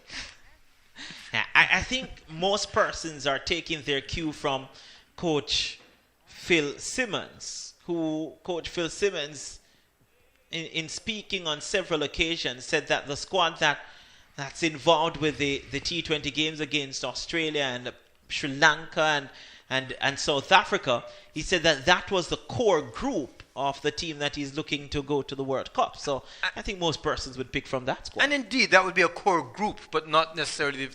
Now, as I said, if your premier domestic competition is prior to the World Cup, you have to give some time for even some of the names that we've called who have not performed to come out and perform, to see those who are now in form to maintain their form. But if there are 1 or 2 stars coming out, they certainly would have to come into the team as well. Yeah, this CPL will be important because if someone comes out in the CPL and makes runs or take wickets, then they cannot be overlooked for the World Cup. It would be almost self-serving as far as the coaching and the squad are concerned if the CPL is not given the credence of being the premier competition or the only competition in the region. Maybe we'll see a return of Marlon Samuels in the CPL. But I think you have to play in the competition. If he comes back and plays in the CPL and, I don't know, maybe a pay per play, Marlon could come back. If he gets runs, you can't leave him out. A 2-time World Cup winner. Hint, is it? Well, I mean, Clive Lloyd is a 2-time World Cup winner too, so I stop there. But well, he won't come back to play. The point is that we are Darren Sammy for that matter. But the point is that the teams have been selected for the CPL already. The draft has taken place. There was no Marlon Samuels in that draft, and I think I know why. Well, I don't know. Shaheen Shah Afridi will get things underway. Coming in from the Michael Holding end will be bowling to the captain of the West Indies team, Brathwaite, who gets this one on the line of the body, pushes it into the onside, and there is no run. The Pakistan bowlers, they're pretty accurate. So Mohamed Abbas warming up. He has the ball on a string, Mohamed Abbas. He zones in on a line and length and hits it more time than not. Taking you back to that 1977 Test match when 11 wickets fell on the day. The first ball, so it was the West Indians who batted first. I think Greenwich got in a century. Imran Khan, Prime Minister of Pakistan, took a 5-4. And the first ball with Majid Khan was hooked for a 4. Here's another delivery. Brathwaite gets behind it, pushes it And back to the bowler. There is no run. Tends to get squared up is Craig Brathwaite. It's actually Mohamed Abbas who's operating from that Michael holding end. We know that Craig Brathwaite has been susceptible to the ball on his pads that comes in a bit. We know that he has a bit of difficulty with that ball just outside off stump, which he nibbles at. You see Mohamed Abbas is very straight with his bowling, and I think he would exploit those two lines. Here's Abbas once more over the wicket. Bowls to Brathwaite, the back of a length. This one beats Craig Brathwaite outside the line of the off stump. Was a delivery that came up round about chest high. Went through to the keeper, nice height.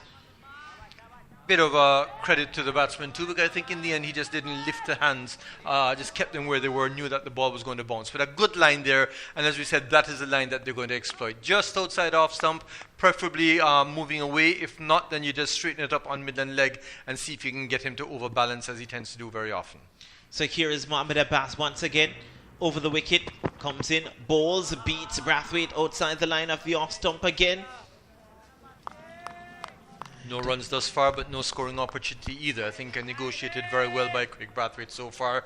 You see the batsmen coming to the middle of the wicket, saying something to each other. I don't know if it's the bounce that they're talking about, because Abbas has gotten a little more bounce than you would have expected, but then we've seen that all day from bowlers coming from the Michael holding end. So no run yet scored. The West Indies, the cut-off point is 6 o'clock, then another 14 minutes to go. Here's Mohamed Abbas, runs in, passes the umpire now, bowls over the wicket. This one on the line of the body again. Craig Brathwaite works it behind point, and there is no run. 3 slip in place. There's a gully backward point. There's a short mid-off, standing almost as extra cover. There's a mid-on in place. There's a forward short leg and a man at fine leg. A lot of energy right now in the Pakistani team. You can see the slips cordon all over the place, just bouncing around. They know they don't have a long day left, and they can expend a bit more energy than they need to. But you see a lot of confidence there, as they should. So here is Mohamed Abbas at the top of his mark once more. Comes in now to bowl to Brathwaite. Again, Brathwaite gets behind this one, defends it confidently. So the first over is a maiden over. And the West Indies yet to get off the mark. Craig Brathwaite and Kieran Powell, the batsman at the crease. Pakistan bowled out for 217 after being inserted to bat here at Sabina Park. And you don't think Pakistan will be very pleased with that performance. It wasn't that difficult to pitch. The bowling was very disciplined. But 217, that's what's on the board right now. They now need to make inroads. And Shahensar Afridi, who has really come in as a bit of a sensation, just with his express run-up, not as perhaps as fast as he had started off, but nonetheless he's going to get the support of 4 slips and a gully along with a point. So a lot of confidence being shown there. Powell, who is known once again to flirt outside the off stump, is going to be mindful that you've got 4 rather angular slips. It's almost like a straight line at a 30-degree angle from the wicketkeeper. So the slip fielders, I'm going to take a punt. Shahensar Afridi, not sure what's happening. Maybe the side screen giving problems. There's a hold up here. Shahensar Afridi with ball in hand. There's a 4 slip gully. There's a backward point. There's a man at short mid off. There's a mid on. And there is forward alarm. There's fine leg as well. Forward alarm, not on the field. Taking the opportunity to maybe get some rest, being the penultimate wicket to go. Not sure of the hold up here with 12 minutes to go before 6 o'clock. Pakistan, they like the fact that play is being held up here. They'd want to get in as many overs as possible. Indeed, they want the batsmen to play as many balls as possible tonight, and this hold-up is not going to help that cause. Shahensar Afridi, who's been very energetic since the changeover, he's been running up and down, hopping around. I'm sure he's dying to bowl now, and it looks like we've got things in order again. I saw him on some almost flat pitches in Zimbabwe, really bowling at pace. Here he is, the left-arm seamer, Shahensar Afridi, over the wicket to bowl to the left-handed Powell. This one angled down the leg side. And the wicket keeper, Mohamed Rizwan, took that one about head high, but then again, he's not that tall. Indeed, yes, but having to take about 2 steps to his right was Mohamed Rizwan. Not a good line there, but certainly a bit of pace. A whole lot of pace for Shaheen Shah Afridi. And Mohamed Hasnain, who is another youngster who is very pacey, not playing today. It'd be interesting. I'm pretty sure that he'll be looking at this Sabina Park track and wishing he was out there. Here's Shaheen Shah Afridi. He's out there running in over the wicket to bowl to Powell. Another delivery angling down the leg side. This time the wicket keeper takes it about waist high. So 2 deliveries angling down the leg side. Does have the ability, Shaheen Shah Afridi, to get that ball to pitch, to just come in towards the left hand and then pitch and leave him outside the line of the off stump. But starting too straight and just going on with the angle. Certainly not bringing the 4 slips into play. But Powell, with a very sort of crouch stance, is waiting for Shaheen Shah, who I think will be straighter this time. Here is Afridi. This time back of a length outside the line of the off stump. Nice carry through to the wicket keeper again. Takes it roundabout head high. And looking at the Pakistan slip cordon, it's not the tallest. Most of the players round about the same height. I'm looking at Abid Ali's there. Imran Butt is also there. Babar Azam is standing at 3rd slip. Yashir Shah at 4th slip. And here is Shaheen Shah Afridi. Runs in over the wicket to bowl to Powell. This one again on the line of the leg stump. Spilt by the wicket keeper. And the first run on the board for the West Indies could very much be byes, as it goes close to the boundary. By signal by umpire Joel Wilson. So they score now 1 without loss. And one thing that's for sure is that if the lights weren't on at Sabina Park, we would not be having cricket at this time, as it's gotten appreciably darker. Nonetheless, with the lights, I think 6 o'clock will be the cut-off. But that ball careening into the pads of the wicket-keeper got him in an awkward position. I think it would have hurt him a bit, and allowing the West Indies to start their account. So a bye to start off with, and not a very clean take by Mohamed Rizwan. Shaheen Shah Afridi at the top of his mark. 3 slip, a gully backward point, mid-off, forward short leg, comes into bowl to Brathwaite. Left outside the off stump, goes through to the wicket keeper, no run. Delivery back of a length, good judgment there from Brathwaite, who takes the bail off and then pounds it into the pitch just to mark his guard. Shaheen Shah Afridi not forcing the batsmen to play as much as they should be at this stage of the game. 2 balls down the leg side, 1 ball outside the off stump. The next one went down the leg side, went for byes. We're seeing this ball wide outside the off stump. He's not as straight as he should be. So still wind blowing across Sabina Park. No more natural light left based on what we're seeing here. Shaheen Shah Afridi. This time full delivery. Brathwaite onto the front foot, pushes it firmly into the cover region. Can't beat the man coming around from mid-off, and there is no run. So the end of the over, 2 overs completed. There's 1 extra. The score is 1. No wicket down. Brathwaite and Powell yet to get off the mark. Pakistan, remember earlier, they made 217 all out. Well, they're showing that Afridi did not have a maiden over, but with that bye there, I reckon that it is a maiden over. It is a maiden over. 2 maiden overs so far, the batsmen yet to start their accounts, but at the same time not looking troubled in any means, and they'd be quite happy if they are not out for no runs at that point. They just want to preserve their wicket. So 8 minutes to go. I reckon we're going to get 2 more overs in. And the question is, does Yasir Shah get an over at the end, or are they going to go with 4 pace? Well, Yashir Shah bowling an over at the end. We all know the result of that in the past. Here's Abbas coming in, runs in, passes the umpire, bowls to Powell, beats Powell outside the line of the off stump. A delivery that seemed away from the left-hander. A man with 38 in his back, sweat bands on both arms as he walks back to his mark very slowly. Pakistan slip cordon just congregating, having a couple of laughs. He would really want to pick up a wicket here, Doc. They would, yes. In fact, that ball was on the right line, just moved away a bit. I think Powell just tucked his bat into the line, but a far more disciplined approach. And here is Mohamed Abbas, comes away from the umpire, bowls now, and this one gets the outside edge, and there's the wicket. He's standing around Powell. It took the outside edge, did it? It definitely took the outside edge. The question is whether it carried, because the slips fielder had to dive forward. I think Powell looked around and feels that it may not have carried. The Pakistani fielders are absolutely adamant. They're celebrating. So I guess it'll be a check by the umpires. That will just eat into the 8 minutes left at the end of the day's play. But it was a ball outside off stump that didn't move away like the last ball. Took the outside edge, went towards second slip, was dying.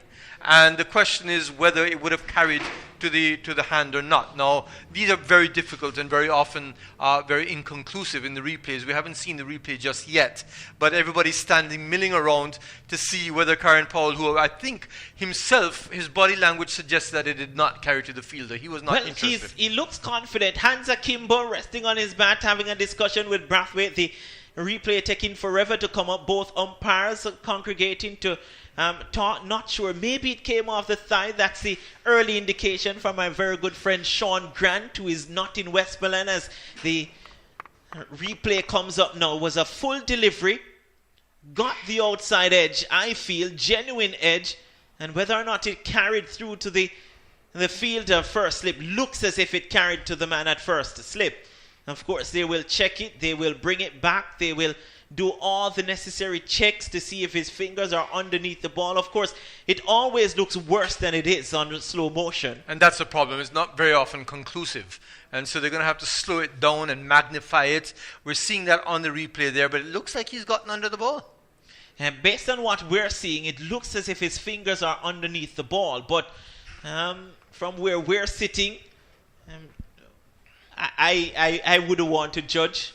The umpire, the third umpire, is about a room or two away from us, and he will have a lengthy look at this, and now that will eat into the time. So Doc's prediction of 2 more overs. We wait for the signal from the umpire. If it will be out, they will review it. If there's nothing conclusive, then what's the decision? Well, if it's not conclusive, it has to go to the batsman. So the question is, did he cup his fingers under? And what they're going to do is to slow it right down and magnify as well. Sometimes you just cannot be too sure, and that tends to go for the batsman. So I see Vic shaking his hands one way and his head the other way, as if to say yes and no. But the confidence amongst the Pakistani fielders has dropped as well. You're not seeing them jumping up and down. Of course, their dressing room is seeing the same replays we're seeing. And they're actually going back to their positions now. And Powell is out. Making his way off, so he's gone. So the first wicket, we did say Pakistan wouldn't mind having a wicket now. And the wicket is that of Powell. So again, he's gone for a duck. So again, the struggles of the West Indies opening batsmen continue here. And the problem is that ball is something that an opening batsman should actually be able to play quite comfortably. A ball outside the off stump, bouncing a bit, not moving away. You need to be able to judge which ball to play and which ball not to play. Karen Powell being forced into a shot there. It looks like both teams have done their homework, because they know that that's a weakness that Powell has had in the past, and they've exploited it even further. So the new batsman is Nkrumah Bonner for his first home test. Made his debut in Bangladesh. Nkrumah Bonner, that's his test debut. About 8 years between his limited overs debut and his test appearance. He's the batsman walking to the crease. It's now 5:56 p.m. here in Jamaica. Reckon another 4 minutes before the cut-off point. But again, here's Mohamed Abbas. His tail is up to bowl to the right-handed Nkrumah Bonner. And this delivery, there's a loud appeal. The finger goes up. And immediately, Nkrumah Bonner asks for the review. The ball was bouncing a bit too. I don't know if we're unsighted, because of course he's batting at our end, so we don't know if it took an inside edge. But the signal that he gave was as if something hit. Don't know if that's out of hope, but this is exactly what Pakistan wanted. They wanted a crack at the West Indies batsmen. We did say in 1977 there were 11 wickets. Are there going to be 12 today? Well, it's Gregory Brathwaite, and the only comfort I can give my very good friend Nkrumah Bonner is that so far, umpire Gregory Brathwaite has had 3 reviews. And so far, those 3 reviews have gone against umpire Brathwaite. So, let's see. A review has to be missing. It has to be missing. Umpire's call, he's out. The Pakistanis, they look towards the lights here. It's a delivery pitched outside the line of the off stump. Impact in line, and it's umpire's call. clipping the top of the stump. So Nkrumah Bonner goes for the first ball duck in his first game at Sabina Park.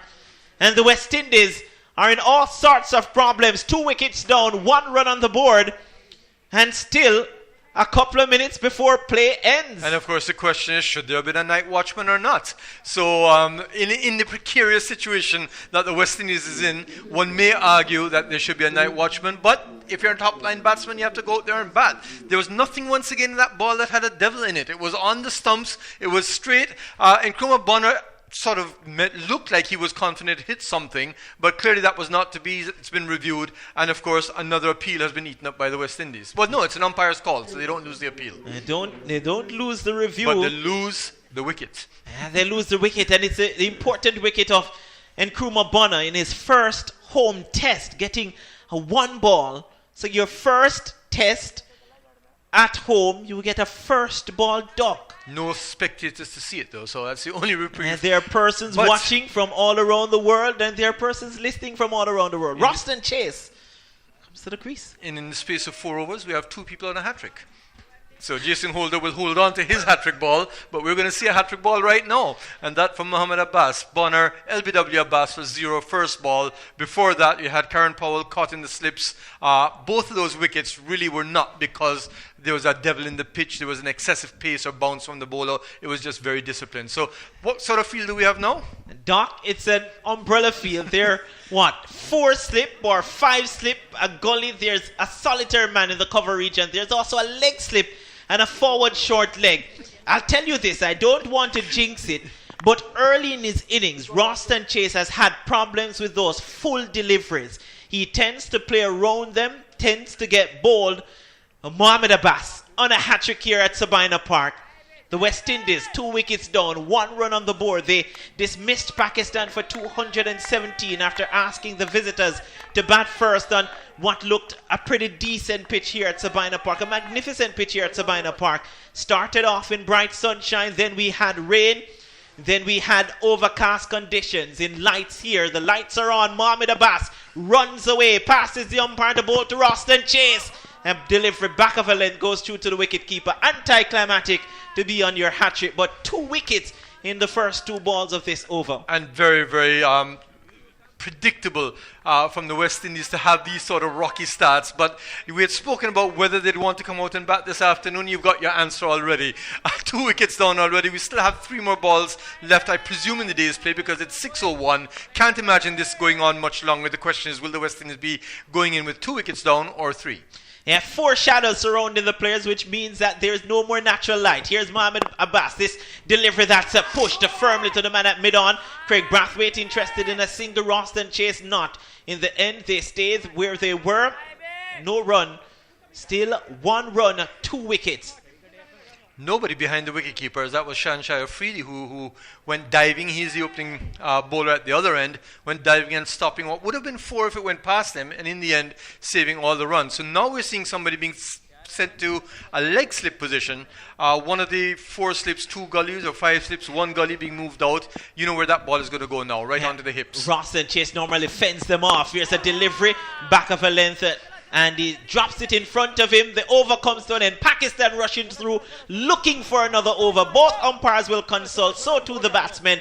And the West Indies dressing room, I'm pretty sure that they're begging for the umpire to send the players off the field. 1 run on the board, 2 wickets down. The West Indies in all sorts of problems. Kieran Powell was first to go. He was caught in the slips, made a duck, and then the very next delivery, Nkrumah Bonner in his first home test here at Sabina Park was trapped leg before wicket. The Pakistan fielders to their fielding positions, but Joel Wilson and Gregory Brathwaite says that is all we will have on the first day of play here at Sabina Park in this first test. And if the first day is anything to go by, Doc, we're in for an exciting next couple of days. And we had everything. We had rain delays. We had 12 wickets falling. We had a half century but no century. We had excellent bowling. And I'd have to say that the day has to go to the bowlers from both teams. As short as Pakistan bowled, they got back that last bit of the third session. You have to say the third session belonged to Pakistan. Why is it that the fielders and the batsmen are not coming off the field? There seems to be some confusion there. Is it that they got the light meter? Yes, the light meter has come out now. So they're going to just confirm if the light is good enough or not. I see Yasser Shah taking his run up. So what they've said is the light is good enough to continue, but not with a fast bowler. The West Indian batsmen, I don't think will be too pleased about this. No, I'm a little bit confused, Doc. I haven't played cricket for a very long time. So the umpires consult, and after consultation, I saw Joel Wilson indicate to both teams that is it. But then I'm seeing the Pakistan fielders coming to the umpire. The light meter comes out. And after the light meter came out, then Yashir Shah's ball in hand. So maybe the indication is that no more fast bowling. If you have a spinner and can take more wickets, you can. Yeah, I think that's exactly what it was. No more fast bowling. You can't see the pace in this light, but as far as spin is concerned, sorry for you. And that is something I generally disagree with, Doc. I reckon if the light is not good enough, the light is not good enough. I agree with you, and it's very late. We thought the cutoff was 6. It seems the cutoff is going to be a bit later than that. But I agree that Yasir Shah, who goes into bowl his first ball now. And this one takes it. The edge has it. There's an appeal. And the Brathwaite plays it down, bounce just before slip. And immediately the wicketkeeper, who wasn't prepared for spin, calls for his helmet, Mohamed Rizwan. As Yasir Shah, you don't want to be facing Yasir Shah when you're looking to survive. We all know what he can do. There's a long leg in place. There's a slip. There's a forward short leg. Mid-wicket, mid-on, mid-off. There's a cover, extra cover round about 45 yards from the wicket as Yasir Shah over the wicket bowls to Brathwaite. This one, the back of a length, squares up Brathwaite, gets it off the face of the bat, bounces before being stopped at slip.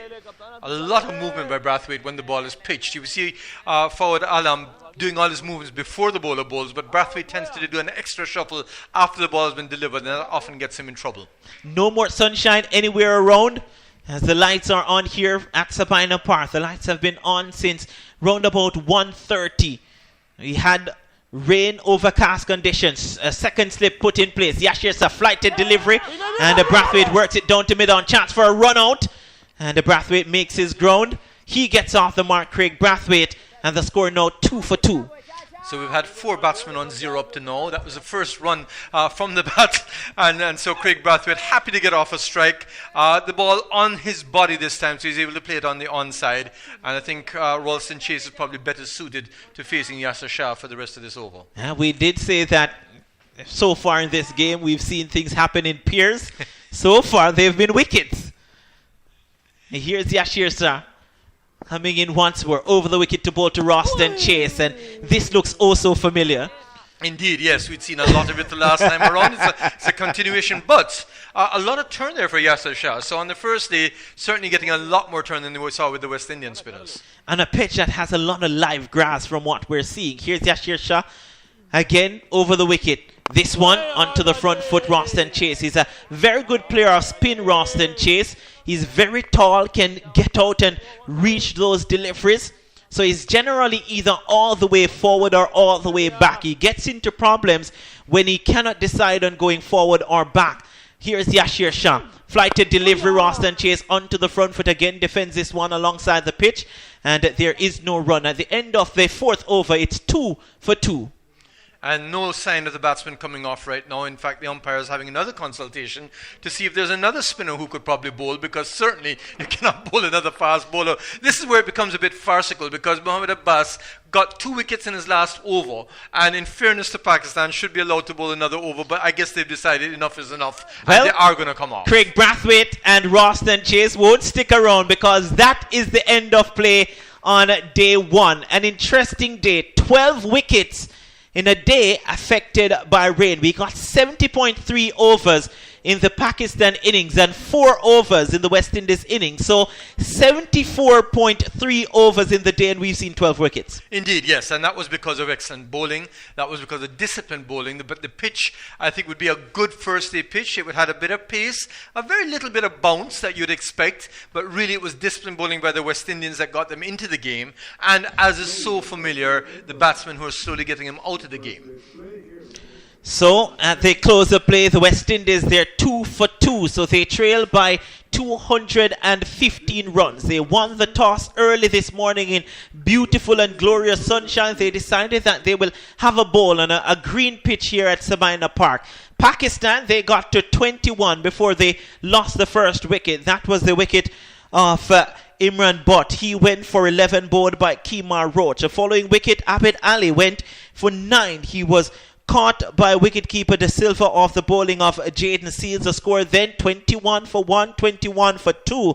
There was a 47-run partnership between Azhar Ali and captain Babar Azam. Azhar Ali was dismissed. He made 17.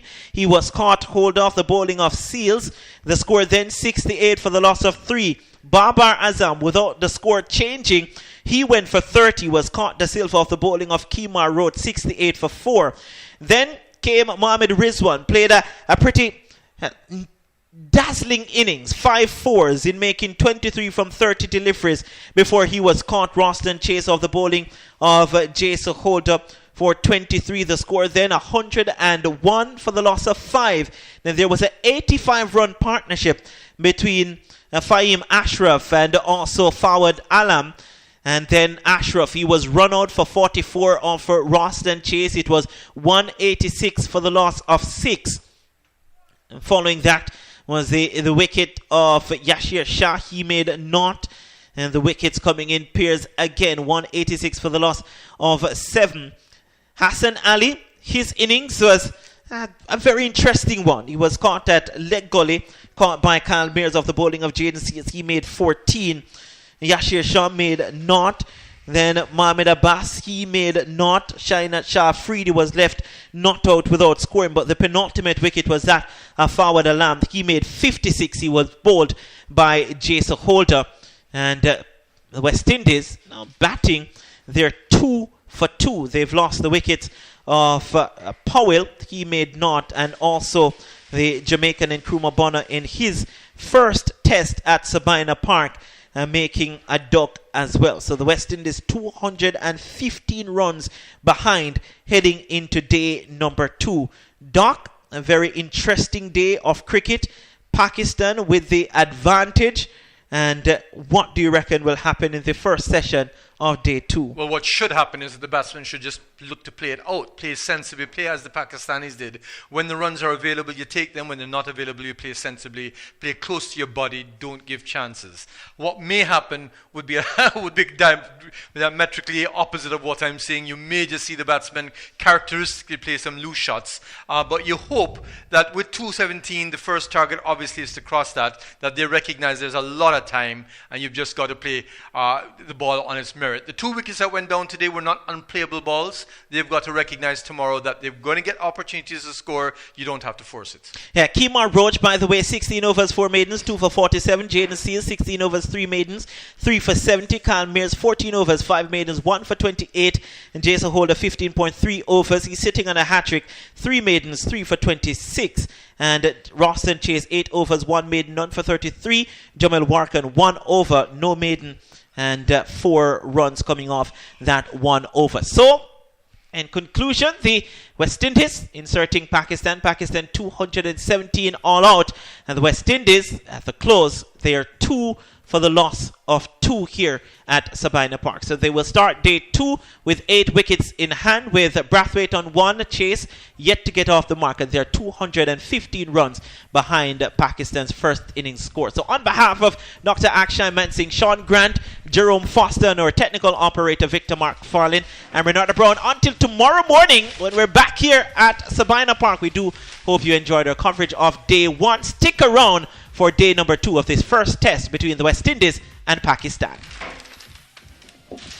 You've just heard commentaries on the West Indies-Pakistan series, a production of Vibes Radio, the champion station. Join us again for more on Middle Stop.